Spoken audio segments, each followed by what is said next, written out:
ನಿಮಿಷದಲ್ಲಿ ಆರೋಗ್ಯ ನಿಮ್ಮ ನಿಸರ್ಗ ಮನೆ ಶಿರಸಿ ಯೂಟ್ಯೂಬ್ ಚಾನೆಲ್ನಲ್ಲಿ. ಎಲ್ಲರಿಗೂ ನಮಸ್ಕಾರ. ನಾನು ಡಾಕ್ಟರ್ ವೆಂಕಟೇಶ್ ಗಾಂವ್ಕರ್, ವೇದ ವೆಲ್ನೆಸ್ ಸೆಂಟರ್, ನಿಸರ್ಗ ಮನೆ ಶಿರಸಿ ಆಯುರ್ವೇದ ವೈದ್ಯ. ವೀಕ್ಷಕರೇ, ನಿಮಿಷದಲ್ಲಿ ಆರೋಗ್ಯ ಕಾರ್ಯಕ್ರಮಕ್ಕೆ ನಿಮಗೆಲ್ಲ ಸ್ವಾಗತ.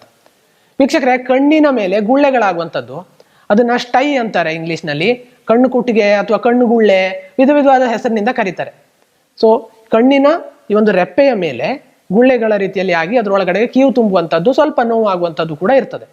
ಸೊ ಈ ಒಂದು ಸಂದರ್ಭದಲ್ಲಿ ನೀವು ಕೆಲವು ಡ್ರಾಪ್ಸ್ಗಳನ್ನ ಹಾಕುವುದರ ಜೊತೆಗೆ ಸರಳವಾಗಿ ವಾಶ್ ಮಾಡಲಿಕ್ಕೆ ಈ ಒಂದು ಕಷಾಯವನ್ನ ಬಳಸಬೇಕು.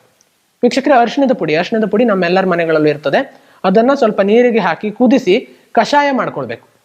ಈ ಒಂದು ಕಷಾಯವನ್ನ ಬಟ್ಟೆಯಲ್ಲಿ ಸೋಸಬೇಕು. ಆ ಅರಿಶಿಣದ ಪುಡಿ ಒಂದ್ ಸ್ವಲ್ಪನೂ ಕೂಡ ಇರಬಾರ್ದು. ಈ ಒಂದು ಬಟ್ಟೆಯಲ್ಲಿ ಸೋಸಿದ ಅರಿಶಿಣದ ಪುಡಿಯ ಕಷಾಯವನ್ನ ಉಗುರು ಬೆಚ್ಚಗಿರುವಂತ ಸಂದರ್ಭದಲ್ಲೇ ನೀವು ಅದನ್ನ ಕಣ್ಣು ವಾಶ್ ಮಾಡ್ಲಿಕ್ಕೆ ಬಳಸಬೇಕು. ಐ ವಾಶ್ ಕಪ್ ಅಂತ ಸಿಗುತ್ತೆ, ಅದಿದ್ರೆ ತುಂಬಾ ಒಳ್ಳೇದು. ಇಲ್ಲ ಅಂತಂದ್ರೆ ನೀವು ಹತ್ತಿಯಲ್ಲಿ ಕೂಡ ಅದ್ದಿ ವಾಶ್ ಮಾಡಬಹುದು. ಸೊ ಈ ಒಂದು ಐ ವಾಶ್ ಕಪ್ ಇದ್ರೆ ಅದನ್ನ ಈ ರೀತಿಯಲ್ಲಿ ಕಣ್ಣಿನಲ್ಲಿ ಹೀಗಿಟ್ಟು ಮಾಡುವಂಥದ್ದು, ಅಥವಾ ಹತ್ತಿಯಲ್ಲಿ ಅದ್ದಿ ದಿನಕ್ಕೆ 5 ರಿಂದ 6 ಬಾರಿ ಮಾಡ್ಬೇಕಾಗುತ್ತೆ. ವೀಕ್ಷಕರೇ, ಒಂದ್ 2-3 ದಿನಗಳಲ್ಲಿ ಈ ಕಣ್ಣು ಕುರ ಅಥವಾ ಕಣ್ಣು ಕುಟ್ಟಿಗೆ ಅಂತ ಏನ್ ಹೇಳ್ತೀವಿ ಅದು ಬೇಗನೆ ವಾಸಿ ಆಗ್ಲಿಕ್ಕೆ ಸಾಧ್ಯ ಆಗ್ತದೆ. ಇದರ ಜೊತೆಗೆ ನಿಮ್ಮ ವೈದ್ಯರು ಕೊಟ್ಟಿರುವಂತಹ ಡ್ರಾಪ್ಸ್ ನ ಕೂಡ ನೀವು ಹಾಕಬಹುದು. ಕೆಲವು ಆಯುರ್ವೇದಿಕ್ ಔಷಧಿಗಳನ್ನ ಕೂಡ ತಗೊಳ್ತಾ ಈ ರೀತಿ ಮಾಡಿದಲ್ಲಿ ಬೇಗನೆ ಕಡಿಮೆ ಆಗ್ಲಿಕ್ಕೆ ಸಾಧ್ಯ ಆಗ್ತದೆ. ಮತ್ತೆ ಆಗದೇ ಇರುವಂತ ರೀತಿಯಲ್ಲಿ ಆಗ್ಲಿಕ್ಕೂ ಕೂಡ ಇದು ಸಹಾಯ ಮಾಡಿಕೊಡ್ತದೆ. ಈ ಸರಳವಾದಂತಹ ಒಂದು ಕ್ರಮವನ್ನು ಅನುಸರಿಸಿ ಈ ವಿಡಿಯೋನು ಕೂಡ ನಿಮ್ಮ ಸ್ನೇಹಿತರೊಂದಿಗೆ ಶೇರ್ ಮಾಡ್ಕೊಳ್ಳಿ ಅಂತ ರಿಕ್ವೆಸ್ಟ್ ಮಾಡ್ಕೊಳ್ತಾ ಧನ್ಯವಾದಗಳು.